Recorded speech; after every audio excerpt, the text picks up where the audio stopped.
Again, welcome everyone to Rebels with a Heart, the New Rules of Leadership. This program started in March of 2020, coincidentally with the start of the pandemic, and what has been quite a run of episodes to the present day. And the theme of today's conversation is embracing our humanness at work. And we have some amazing authors, thought leaders, influencers, best-selling authors, multi-time authors on this show. It is the first time we've ever had that makeup of our panelists. So we're very appreciative of the three of you joining us today. And I would like to allow you to introduce yourselves to our audience. And so we'll start with you, Stacey. Welcome to Rebels. Tell us a bit about yourselves, your personal and professional background, and really what lights you up today. Thank you, thank you. I think I'll start with what lights me up because it's what I do, right? So I really enjoy being in a space where I can talk about diversity, equity, and inclusion and impact people, help them to create impact. And I think, pre-pandemic, being in a room with individuals and seeing the light bulb come on as to why this work is important is really what makes my day. And so it makes all of the heart-wrenching and difficult conversations worth it. What we do is we work with CEOs or executive teams, talent acquisition teams, HR teams, people managers, and help them with diversity, equity, inclusion strategies, as well as education around unconscious bias. So my book is Unbiased, Addressing Unconscious Bias at Work. It's available on Amazon, Barnes & Nobles, and wherever books are sold. And I actually have the, I think, second most popular course on all of LinkedIn Learning, which is on unconscious bias. So if you haven't watched it, join the millions of people who have and watch it. Amazing. Thank you, Stacey, for the introduction. Welcome to Rebels. Erica, we're going to come over to you with the same introductional opportunity for you all. Thanks. Well, Stacey, I haven't watched your course, so now I know what I'm doing this weekend. So 24 minutes. Awesome. Well, perfect. And I'll have time to watch the Knicks, as many of us were talking about before we got started. So hi, everybody. I'm Erica Keswin, calling in live from the Upper West Side of Manhattan. I've spent most of my career as a workplace strategist, which I describe as helping companies improve performance through people. And my first book came out in 2018, which was called Bring Your Human to Work, which, probably why Derek wanted to be on today, given the title of this panel. And it's all about creating a workplace that's not only good for people, but great for business. And interestingly, I've been doing a lot of talks these days on how to bring your human to work when you can't go to work physically and how we do that. My most recent book, which I happen to have sitting right here, is called Rituals Roadmap.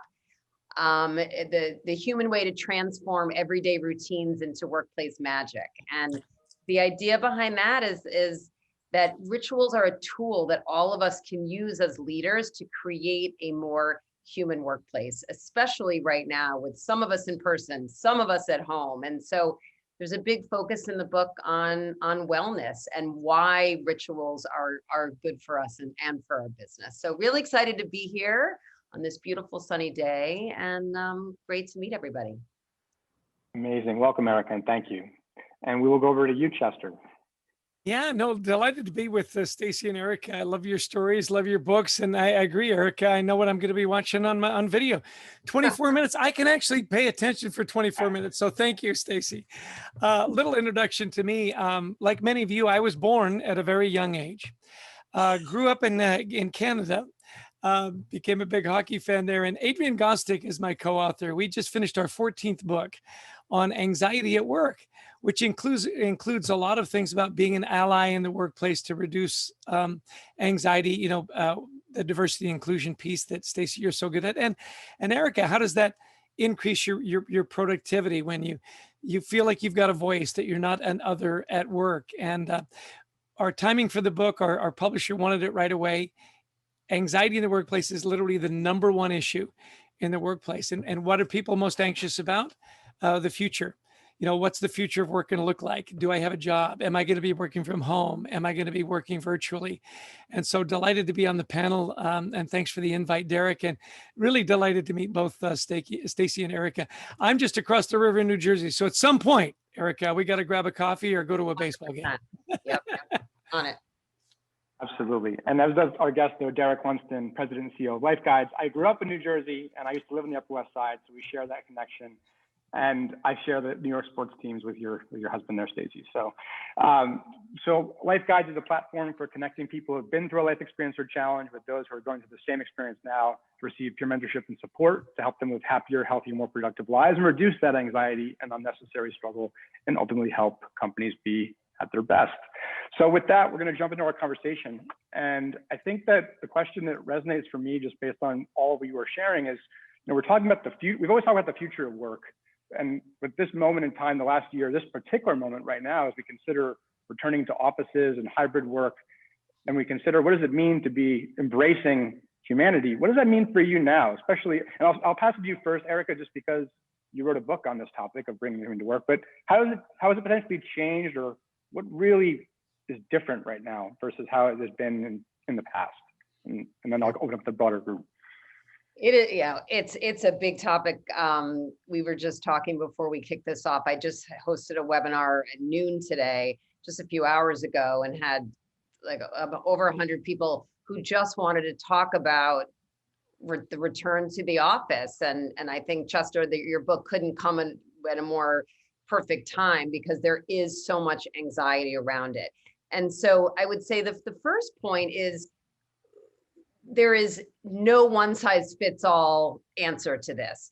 I had a dinner the other night, and I had a CEO of a bank sitting to my left who said, he actually had an expletive in it, but it was like, basically, forget about hybrid. And I'm like, what do you mean? Everybody's talking about hybrid. And he said, well, what we want to do is, we are going to have some flexibility, but I'm not going to get in the weeds of when everybody's coming in. If we have certain days that are remote, everybody's having the same.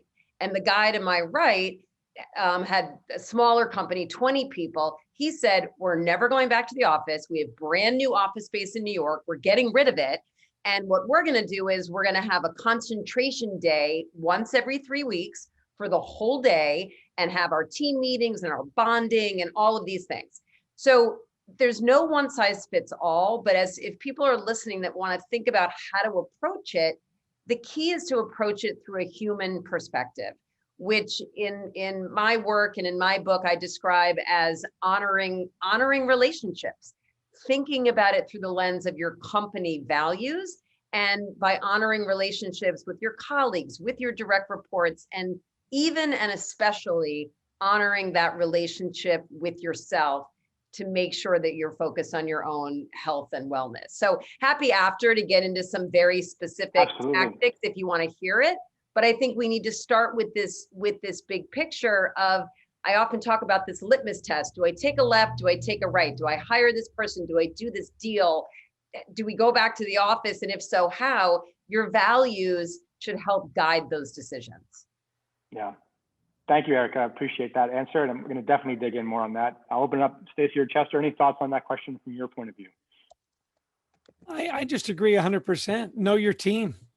It's the thing that I love about, and Stacey, I really want to hear your ideas about, different background and inclusion on this, is that, Erica's spot on. There isn't one size that fits all. And you got to know your team, and you've got to know your team's stories. Why is it they don't want to come back to work? What is it that they're afraid of? My son works in analytics for American Express. Their goal by the end of the year is to have 10% of their workforce back into this massive tower, down in the financial center. And as they talk about it, it's really interesting. People trust American Express, the brand, implicitly. Once they're at work, they'll feel really safe. Now, this is a very New York story, right? The thing is, how do I get to that safe space? I've got to drive to the train station, then I got to get on the New Jersey Transit, if you're me. Then I've got to go through the train station in Penn Station. Then I got to get on the subway, and then I got to get in an elevator, and then I got to get to the 65th floor. Well, people are still a little uncomfortable about being in crowds. So it's a lot different than if you've got a situation in the suburbs where I can drive to the parking lot and go up the stairs to the second floor. So know your team, know their background. What does their childcare look like? What does school look like? Is the school back in person, or is the school still hybrid? So I love, honoring the relationships, the way you said that, Erica. Know your team, know their stories, and then you can make really informed decisions. So Stacey, I'm going to pass it to you, because I know that with the various inclusion and diversity, that adds a whole nother layer in knowing your team, doesn't it? It definitely does. And I think, Erica said the word values, which is so important. It's like, what are your values? And I think so many organizations, they've got these value statements that sound good, but they really don't put them into practice. And in some cases, when they put them into practice, they're actually doing more harm than good. I've worked with companies whose values are, being first to market or speed, right? And it's like, okay, well, how are you embodying that, right? And how does it show up when you're at work? And so just looking at what those values are, that is going to guide how you speak to people and whether or not they need to come into the workplace, right? And if we really do say that we value diversity, then that means you have to value diversity of everything, right? To value the diversity of people coming into work, and the flexibility and the hybrid nature, and also understanding that some of your employees are parents who, in my neighborhood, my kids went back to school, and I use air quotes because they went back. I have 3 children. One of them went back in elementary school 4 times a week in the afternoons. One went back to school twice a week in the mornings. Oh my gosh. I can never remember. Some days I don't know if I'm coming or going. I'm like, wait, who's going where, when, what time is it? I cannot wait for the school year to be over, so this madness will stop, right? Now, I can work from home. I run my own business. That's great for me. But what about the people who we're talking about, right, who have to go into a workforce? You can't mandate that I come into work when I've got a 10-year-old who's at home every morning until 12:30. How is she getting to school, right?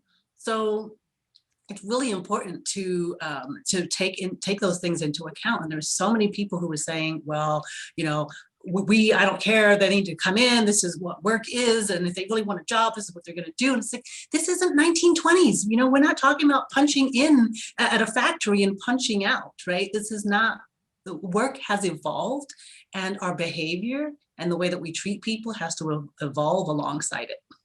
One thing I want to jump in on, jump in on that is that, one thing the pandemic did is it made us all relatively equal, right? Because it affected everybody. So if we were talking 4 years ago about your situation, about kids in school and stuff, that would almost be seen as kind of a one-off. Do you know what I mean? That's like Stacey's situation with her kids. Now it's kind of everybody's. That's not an uncommon story. So I'd like to ask you, Stacey, has the pandemic help companies and leaders understand better the more unique profile of people at work, or has it made it even more glaring and harder? What's your opinion on that? It's kind of both, right? Like, there's the people that get it. I think they see it. They see the struggle, and they realize, like, wow, this is tough. But then there are people that don't get it. Like, I remember there being a story in the very beginning of the pandemic when we weren't quite sure what was happening, right? And we weren't sure how long we were going to be on lockdown. But there was a story of a woman who got COVID, and she was able to quarantine because they had an apartment over the garage, right? And her husband was working from home, and her kid, it was just like, and then she had her parents were around the corner, and they just had this built-in, ability to do what they needed to do to continue and survive. So even if I use myself as an example, we're in a decent socioeconomic bracket, right? When we had to quarantine and be in the pandemic, we were able to, without really a blip, right? We had a printer at home. We had several laptops at home. We had a home computer. We had broadband internet. We had cell phones. We had tablets. We had all the things that we needed, right? We had the funds to go out and buy paper for our printer, right? We have those things. So I can't really say that it made it equitable, because there are many people. I also remember the story of the 2 little kids that were sitting in front of a Taco Bell trying to get free Wi-Fi so they could do their homework, right? So, and there were stories of kids who were doing homework on their cell phone because they didn't have a computer, right? They didn't have a tablet. They didn't have wireless at home. So we can't say that the pandemic made it equitable for people. It really didn't at all. It kind of highlighted how easy it is for some to adapt and how much more difficult it's going to be for others. Right. I mean, my point wasn't that it was equitable for everybody, because you're exactly right. The socioeconomic diversity was highlighted more than ever.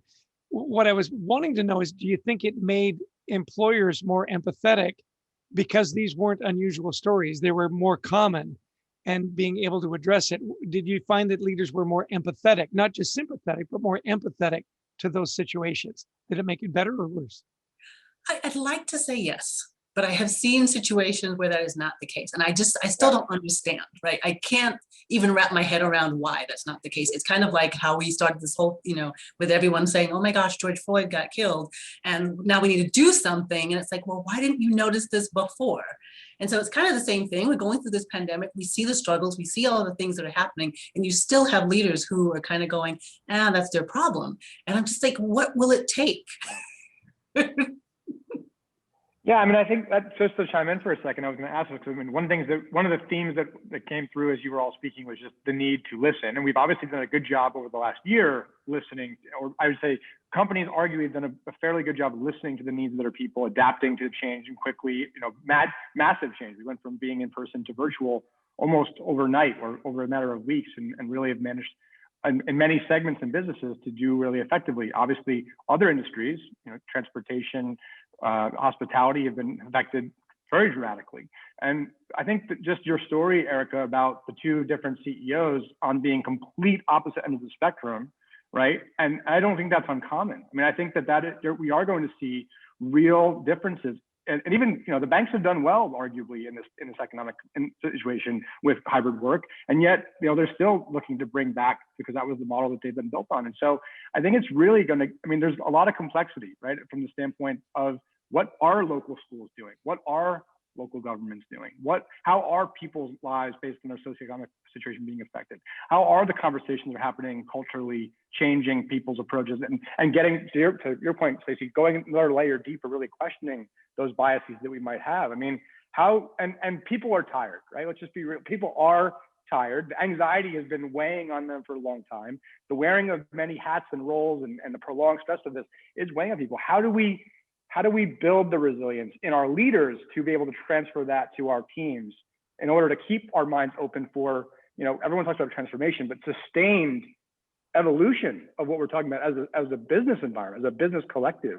And that's kind of a statement, but it's also a question loaded in there for all of you. I'd love your thoughts on. I saw you nodding, so love your thoughts. One of the things I would say is that a North Star right now for leaders who are thinking about it and rolling different things out is to lead with some vulnerability and the perspective of, I don't have all the answers, because I know some companies that have recently rolled out some preliminary communications about back to the office, and it's been a disaster.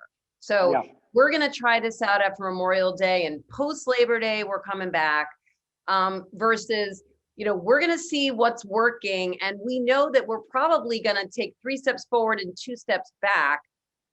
I think we really need to focus in on very intentional communications to make sure, that as we talked about in the beginning, already the anxiety is through the roof. And I think it's going to take some time to figure out how this is going to play out. Some of it's within our control and some of it's not. I mean, we just got certain restrictions lifted. So I think leading with a sense of openness and, admitting that I may be the CEO, but I don't have it all figured out, is just going to take the pressure down a notch. And again, viewing this again from a more human lens. Yeah, I think it's also about, viewing it with some common sense, right? And some humanness. So those two things, I use the example, and I use this example in my book of dress codes, right?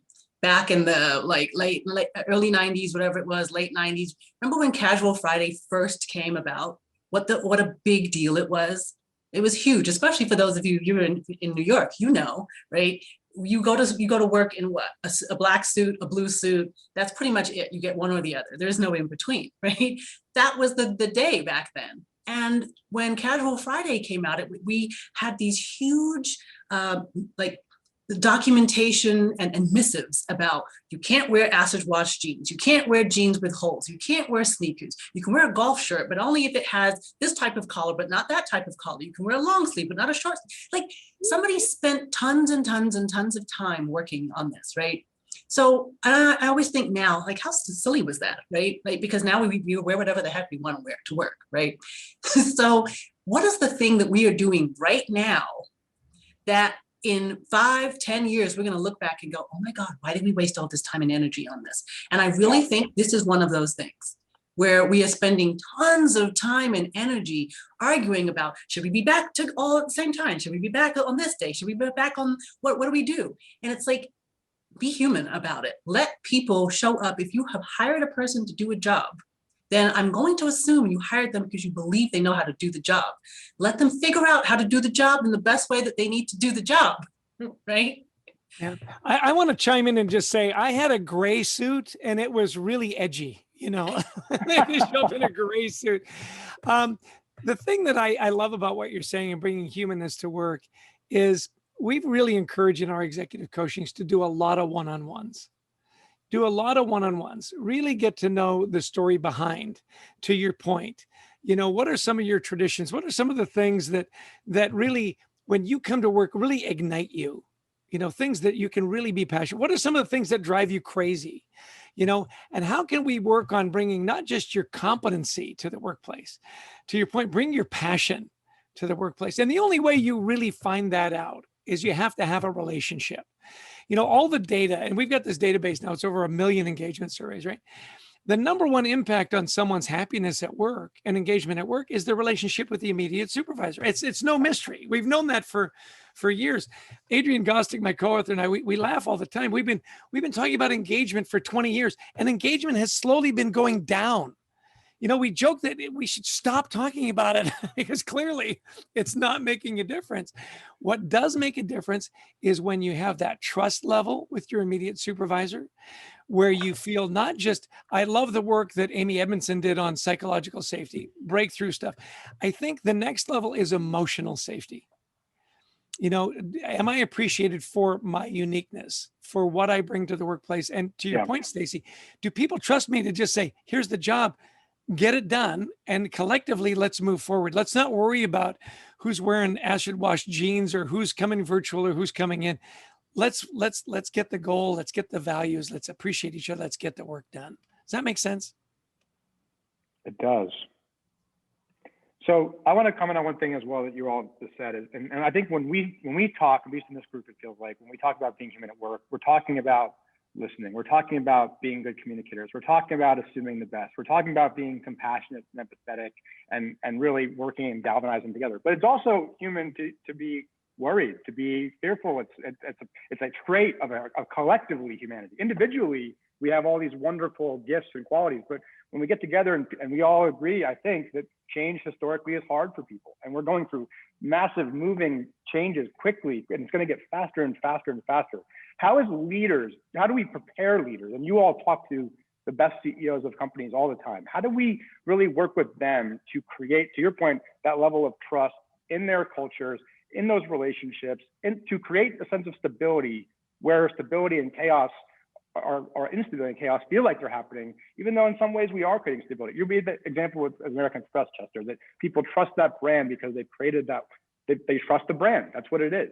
How do we continue to multiply that in a place where people are primitively, you know, tuned into not trusting? They're naturally tapping into our less higher selves. And how do we prepare and manage and lead to that? Because I think that's the important part of change management here, in my opinion. I think Erica hit on it when the leaders have to be vulnerable. You know, I've talked a lot about, you know your people's stories. I think leaders need to tell their stories. They've got to admit that they're anxious. You know, in our book, we talk about Chris Rainey, who suffered from severe anxiety his whole life. If you ever were to meet him, you would have never guessed. Why? Because people get really good at hiding it, right? And they think that by hiding it, they're protecting themselves. Because when you admit that you're anxious or that you're nervous or you're stressed out, that's a sign of weakness. Now, this idea of being vulnerable, being candid, being transparent, that's almost a leadership must have. to share your story. And it was really interesting. Chris talked about the fact that he thought he was being really strong by never admitting it. And then on a podcast in front of his staff with a CHRO of a big pharma company, admitted that he'd suffered from it from a little kid, hid it from his best friend who was his business partner, hid it from his family, only to turn around and see that his whole staff was looking at him in their mouths agape. And he said, you know what, to a person, my wife, my family, my friends, my staff, they all came up to me after, and you know what they all said? Chris, me too. Me too. Now, for Chris, since that, he's never had another anxiety episode. Other people, it's going to be something different. I would love to hear from Stacey and Erica about this idea of how they coach leaders up to be more vulnerable and transparent, because once they do that, it gives everybody else permission to do the same. And that creates an incredible amount of trust, right? Definitely. No, I was going to say, I think what you said is trust, right? And that is the thing that we actually work off of, is psychological safety, using the teachings from Amy Edmondson, and that leaders have to create that. So you can't be an authentic leader. We're talking about, in all of this, being human at work, but from the lens of DEI, we're talking about how do you show up and be authentic as a leader? How do people really think that I believe in this? And it's like, well, you actually have to, right? You first have to. So some of it has to be some self-awareness and some introspection about how are you showing up and what do you really believe about this? And this is why what Eric said about values is so important, because you have to believe in those values and you have to tie those values to the DEI. But it's about being authentic and having the conversations. I think you said it, Chester, the one-on-ones. We do the same thing. We tell them, you have to get to know people. Nobody trusts somebody they don't know, right? You cannot trust somebody if you don't know them. And coworker is not a relationship status, it's a label. So we don't have a relationship just because we work in the same building, right? But yet for some reason we believe that. You have to actually create a relationship. You have to build an authentic relationship. And the only way you can do that is by getting to know people and learning more about them. So if you haven't done that, anything that you say is not going to come across as authentic because you haven't taken the time to get to know me. Yeah. Eric, I'm going to pass to you in 1 second so you want to chime in, but I want to comment on something you said. So over the last year, I've gotten very efficient at doing lots and lots and lots of Zoom meetings, just stacking them, right? Zoom meeting efficiency. And what I found in the last month or so, as we started having more in-person meetings, is that people are literally starving for that relationship. So meetings that would historically been you were lucky if you got 45 minutes with a person, are now going an hour and a half to 2 hours. People just want to unload on what they've been experiencing. And it's genuine. It's not any trauma. It's literally, they're just starving for that connection.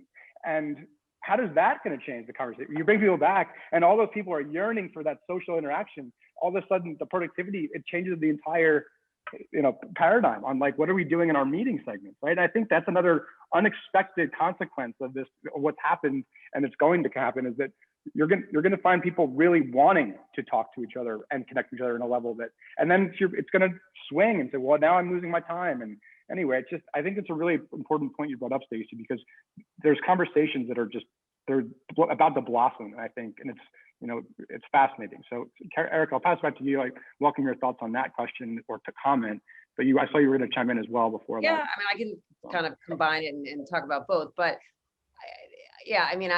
I look forward to the day when this pandemic is so far in the rearview mirror that we almost forget in certain aspects of what we have been through. But I don't want people to forget how they felt and what they saw. We're seeing into people's living rooms and bedrooms. And, I did something, I taped a podcast from my closet the other day. My husband's like, where are you? I'm like, I'm in my daughter's closet. And it's giving us an opportunity to be more human. I think you're right. We're in person a little bit now and we want it. But I worry that soon we just forget and we're going to go back to our old habits of when I wrote Bring Your Human to Work. One of the reasons why I wrote it was that I'd go and visit companies and everybody was calling into meetings from down the hall and texting the person in the next cubicle. So I think by our nature, we will soon forget. which is why we need these rules of the road. We need these protocols. We need a guide, a life guide, right? To help us be more, had to throw that in, more human. You know, one of the things I heard yesterday on, it's going to be on one of my upcoming episodes on my podcast, and I won't give the, I won't really give it away, but it really struck me. So I want to share it, which is a guy talked about how he was recently in a meeting where he was home, but for the first time, a bunch of people in his office were in person. And I thought he was going to start crying. He was like, I have never felt more awful, like about the experience. And so I think one of the things we need to think about is going back to this hybrid. How are we going to manage this from an equity perspective? We need these protocols to say, how do we manage when some people are in and some people are out, and doing all of these things through this lens of honoring those relationships and remembering to tell people who are in person at 2 o'clock when it's over, because the people that aren't there can't hear it. And it really struck me like he felt terrible. And so that's not what we want as we begin to go back to work, to the office. I don't like to say to go back to work, because I think we've been working more than ever before. Most definitely. Yeah. I just want to chime in on that. I think what we're talking about, what makes us human at work is talk about loss. This is a time of incredible loss. And I understand that, what doesn't kill us makes us stronger, and so on and so on. I challenge you to find someone, though, who hasn't had somebody dramatically affected by the pandemic. I've got friends that live in Bangalore. There's 200 people dying an hour in India from this plague, right? Dear friend of ours, a knock-on from COVID, had severe tinnitus, drove him crazy, and he took his own life. He wasn't able to sleep. So this idea of loss at the extreme, loss of life, loss of relationships. I was talking to a woman the other day, 30 people in her family died from COVID, wow. 30. And then you take it back to the less dramatic, right? And Derek, I want you to share the story that you shared with us in the book about one of your employees that went months without any human contact and how emotionally that impacted her. I'd love you to tell that story. Yeah, there's the grandparent story, that specific one. Yeah. So it was just that they had not seen their loved one in so long, and then when they got together with their grandchildren, they broke down. It just broke them. Literally, their heart was broken wide open. And I think that's that level of. You're missing literally entire years of children's lives or relative lives, and we're not going to have that opportunity to get it back. And when people have that awareness of it, it can be. It can be gut-wrenching. And I think that people are going to be looking for ways to make sense of what's happened. I don't think we even yet fully appreciate what has happened over the last year. And to your point, Erica. Well, but it goes back to the vulnerability piece, because the big study from Microsoft that just came, I think they interviewed thousands and thousands and thousands of managers. I don't want to pick a number because I might get it wrong, but a huge study. I can get it to you, Derek, if you want to get it out to people. But they found that leaders are faring on average 23% better, than the average employee. And so it's got to start there. And if this pandemic is impacting all of us, but in very different ways, but there is this assumption, oh, my boss is calling in from the Hamptons or wherever. But, as Chester said, we're all impacted in some way. And to build that trust and to build that sense of community and connectedness, I urge leaders, they might not be able to fully bring their human in this sense and vulnerability, but even try to move the needle a little bit, goes a long way. I interviewed for my book, Bill Konigsberg, who's the CEO of Horizon Media, and he started a new ritual during the pandemic. Like many leaders in the beginning, they would send out an email like with updates or do a town hall. But in the beginning, it was more about safety. Okay, is everybody safe? Are our computers, is the technology working? Can our company run? Once we got that settled and that was working, he and many others began to open up and share other aspects of their lives, what they were reading, what Netflix show they were watching, new things with their kids. And Bill ended up launching this email called the Bill Daily, and he was doing it literally every day. He said their employee engagement and few other companies that I've spoken to recently is higher than it was before the pandemic because of the frequency of the communication, the transparency of the communication, and the level of vulnerability. He even said, and I got a chuckle out of this, he probably got 40 emails from some of his employees' parents that they were forwarding these emails about, ideas that Bill had. And he just shared recently, and it was so sad, his dog passed away and died unexpectedly young. And he was so broken down by it, and just put it out there. Like, we're all human. Yep.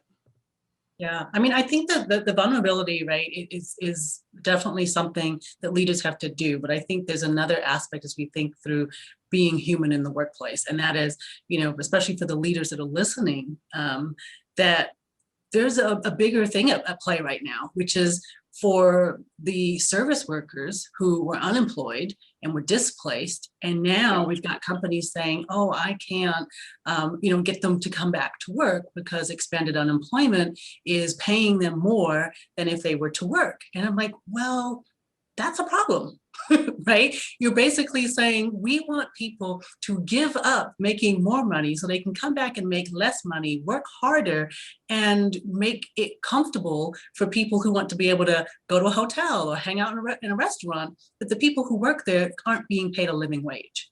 So there has to be, I don't know what that number is. I don't know what it looks like. I'm not an economist, right? But it is something I'm really starting to look into, because the conversation around wages and what we pay people. If we remember before the pandemic, most of those people were working a full-time job and a part-time job because they couldn't afford to work only one job and actually keep a roof over their head. So we talk about being human. Most humans want to actually be able to eat, want to be able to feed their children, want to be able to have a little bit of relaxation. And there's a whole subset of humans who, in order to do that, have to work twice as hard. So we have to look at, what is that like? Because for individuals who had the opportunity, probably for the first time, to be at home with their kids, right, for dinner and watch them grow, and now being told, yeah, come on back to work and work, 12-hour shifts and get paid peanuts for the privilege. Like, that is just, it doesn't make any sense to me. And so there has to be a solution to that. Yeah, when you talk about human at work, I think what you're talking about, Stacey, is dignity. You have to bring the humanist, you have to bring dignity. I agree with you 100%. There are great articles written that the people that are serving you your food aren't eating. And that's not right. It's not right. So this human dignity that needs to be, and that's where we need to come together as a community. I agree with you 100%. Are we taking care of each other? Not only are we being human, are we allowing people to have dignity in no matter what work they do? Because there is nobility and dignity in all the work. The baseline is, I got to be able to feed my family. I am so glad you brought that up. I'm very passionate about that subject too. I am too. If they're making more money on unemployment, you're not paying your people enough. It's the first time this topic has come up in one of our Rebel segments, and thank you, Stacey, for bringing it up, because I think it's a really important conversation, not just on wages, but on, back to you said, Erica, values, right? Collectively, what do we value, and what is business's responsibility to create change, right? This is not a political based, but like, how do we take care of all stakeholders, right? We talk about, making money for our shareholders. How do we create value for all stakeholders, employees, their families, our competitors' families, our suppliers, the leaders, and I'm obviously advocating capitalism and growth and all those different pieces. But at the same time, everyone has to have opportunity to grow. That's about the opportunity for equity and inclusion. How do we create a more opportunistic for all business climate, right? How do we create opportunities for education and development that give people opportunity? And how does this situation bring up these questions in a new way? And I don't have the answer to your point, but I'm passionate about asking the questions, and for people and leaders who have the opportunity to influence change to start talking about these things. And I think it's amazing that you're having these conversations at dinners right now, Erica. Just, I love it. So, and thank you for raising that question, Stacey. So, and any one of you can comment further on this topic, and because I know it can be charged for people, but it's important. It's a tough one, and it's just as you were talking, I started thinking like, okay, what could we do, right? And what came up with one of the things I thought about, because I remember being at a Ross store, right? Buying a dress for one of my daughters for like prom or something a couple of years ago, pre-pandemic. And the woman who was the dressing room attendant started talking to me and telling me that, because she had like 3 bags with her and she was getting ready to leave. And I think I looked at her, so she must have seen my face. And she was like, oh, you're wondering about the bags. And she starts telling me that she lives in her car, right? Because she can't afford a house. So she works there and they allow her to leave her things in Ross while she works. And then that's all the stuff she owns is what's in those 3 bags. And I was just like, shocked, just astounded. Like, I don't even know what to say. And so that's really what got me started. And I noticed, all of these articles talking about people who are living in their cars, showering at gyms, going to work. I remember reading an article about people at like Facebook, right? Who it's so expensive to live in San Francisco that they're using all the amenities in the Facebook compound, and they're living in their car in the parking lot at night. And so, as you said, Chester, it is about dignity. At some point, we have to stop thinking so much about money and really think about dignity. And if we think about it from that way, we'll figure out the money situation, right? We'll figure that part out. Because, I think about hotels, for example, and I'll use this last example, then I'll get off my soapbox. But I think about, I used to run a lot of conferences. And so you have all these women that show up, and we would have to have lactation rooms, right? And we were one of like the first conferences that would actually offer that, because we had a lot of women that would show up. And we finally got the convention center to actually set up a specific space for this, right? But this was years and years of us asking, like, why don't you have this? I don't understand. You do conferences every single day. One space, one tiny little closet space is all you need to make this work. And so it's just things like that. Like, you make it easy now for women to be able to come and do their professional development and participate in a conference, because there is a space where they can pump and they can leave, their milk and be able to go back to sessions. So it's things like that to be able to say, let's have some real conversation, right, about what can be done. For the hotel staff, you could turn one room into a daycare, right? Yeah. And allow people to be able to bring their kids, right? And probably make it a whole lot easier for all those people who are changing sheets in the rooms and cleaning your bathtubs, that they would be able to much more be able to afford to work in the hotel, right? So, I mean, I don't know. There's a lot that could be done in order to give people some dignity and respect in the workplace.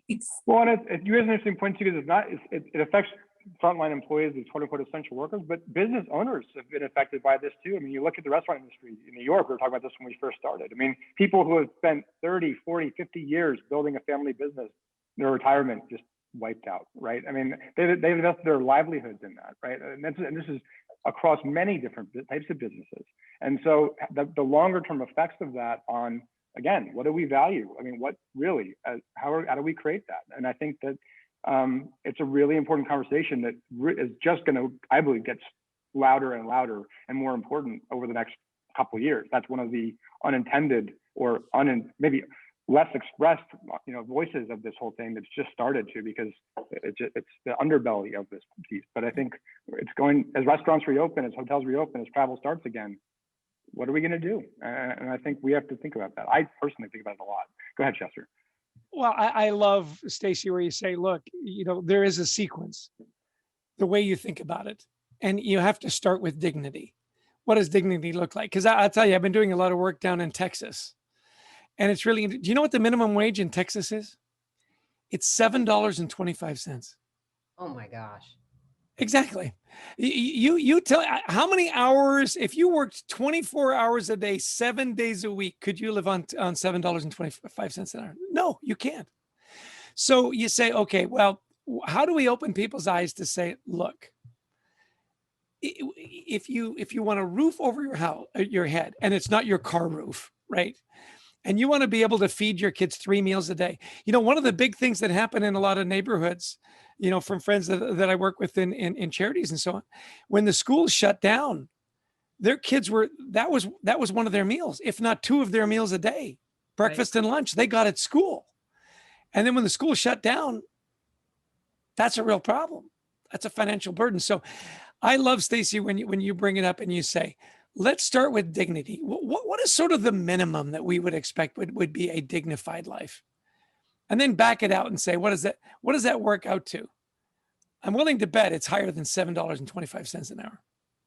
Right. Yeah. Again, it's vetting through this lens of honoring relationships. You're honoring Exactly. relationships with your employees, honoring relationships with your customers, honoring relationships, again, with yourself, and really thinking about it holistically. And if you just pause, that will begin those conversations. Yeah. And just to put a pin in that, right? I mean, I use my daughter as an example. She works in a fast food restaurant. She's a teenager. She makes, because out here in California, minimum wage is quite much more than that. I think she makes like $13 an hour, right? Which I remember minimum wage for me was $4.25 in New York. Okay, so, but I see Texas hasn't changed much in 30 years. But anyway, so $13 an hour. And she said to me, because I would ask her, because she would do 8-hour shifts sometimes. And I would say, well, did you eat? And she's like, well, I would have to buy something to eat. And I was like, so buy something to eat. You're working. And she's like, yeah, but like if I buy something, she's like, a meal is like $10. I was like, I have to work an entire hour to buy one meal. And so even at her teenage years, she would rather not eat than have to spend an entire hour of her energy working to buy food. And how much food does that restaurant throw away at the end of the day? Do you know what I mean? I mean, there's a way to figure that part out. It's funny. My son was working at a grocery store for a long time. And I'd say, wow, it was kind of a high-end grocery store. I said, well, great. Do you get an employee discount? He goes, no. What? Why wouldn't you? I mean, even if it was like 10%, I mean, something, Yeah. Well, at least she got an employee discount. She did get that. Yeah, well, okay. She's ahead of my son. Yeah. Well, this has been a nice turn. I didn't expect this actually. This is a first, and I appreciate the courage that you all shown on going on this conversation. So, because I think this is really, and I think it's going to get louder. Because I think that there's been a lot of and it's important. And even from the LifeGuides perspective, I mean, a living wage for guides is something that we've talked about since the early days. And then the debate: what is a living wage? What is a living wage in the U.S. and in various states with living wage? Internationally, how does this all change with the interconnectedness of this, right? And all recognizing on some level that money is energy. How does that affect what we do, and how do we want to spend our time and our that's the limited resource that we truly have, right? And I think that's the other point that we haven't really talked about today, but someone said the other day that the great resignation is going to be coming as well. So many companies, people are going to be looking to making big career changes, right? So the companies that were not listening and were not being human-centered, people are going to let them know, and they're going to be making changes. And so how do we address that too? So there's this big thing around talent that I think is about to get much more ripe, and the conversation around what role our leaders play. So I don't know. It's a very complex time to be a leader of any organization. Go ahead, Chester. If you want to chime in. Yeah, and I agree 100%. And I thank you, Erica and Stacey. I'm delighted to meet such wonderful thinkers and people with a heart. I think it does come down to, you don't leave people that love you. And I know that's a word that we can throw around casually. When you come to work and you feel appreciated, you feel valued, you feel respected, you feel included, you feel loved, you know what? You stay there. Yeah. Because all the things that we talk about, when you have that respect and you care about your people, good things happen. You understand that somebody's going to have to make more money. You understand that somebody's going to need more opportunity. Somebody's going to need a little more coaching. Those are the organizations that are going to attract and retain extraordinary talent. And I'll tell you, one of the things we learned from studying anxiety is some of the most talented people suffer from the greatest anxiety.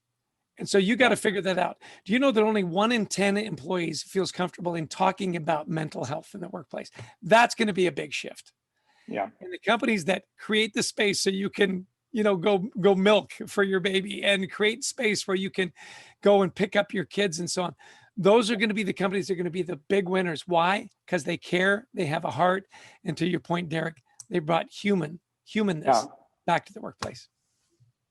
I'll make that further comment on that, because I think you're exactly right. Another bold statement, Chester, and welcome both Eric and Stacey to chime in. But this idea right now that everyone's talking about, again, retention of employees, retention, as if we're, people don't have a choice, right? And I think you're exactly right. What if organizations look at this as love? Have we been loving our people enough that they choose to be with us? I mean, that's a pretty bold question that is not really asked in business, but I think you're right. I mean, it's not a matter of just retaining. It's a matter of, is there a choice? Engagement is based on a two-way choice.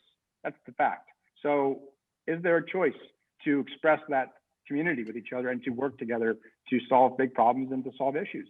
And I think that's fundamentally also goes back to DE&I and getting more people involved in those conversations and to really see one another and to recognize our oneness, our humanness in each other, right? So anyway, I talked way more than I've ever talked to the rebels today. So thank you. I feel well, and I think Erica said it, right? That and we all know this, that people don't leave companies, they leave managers, right? Yeah. So it really is about, have those managers how they've been treating their employees throughout this pandemic, and have they cultivated an environment where you would want to stay? Because to that point, it's like, yeah, that as we look at retention, people they do have choice, because apparently there's this war for talent, right?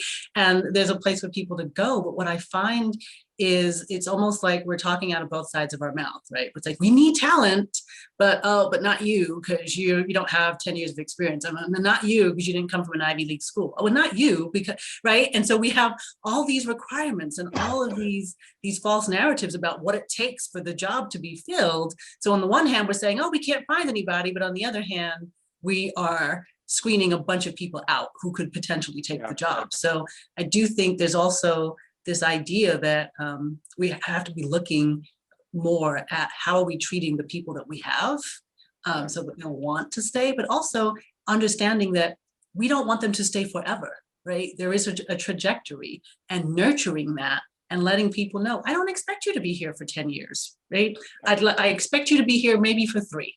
Right? Because this is what I see your path to be, and working with them and helping. Do you believe in that? Do you agree with me? And putting a plan in place for that. And when they get to that 3-year place, say, okay, so what does that look like for you? Have you started looking?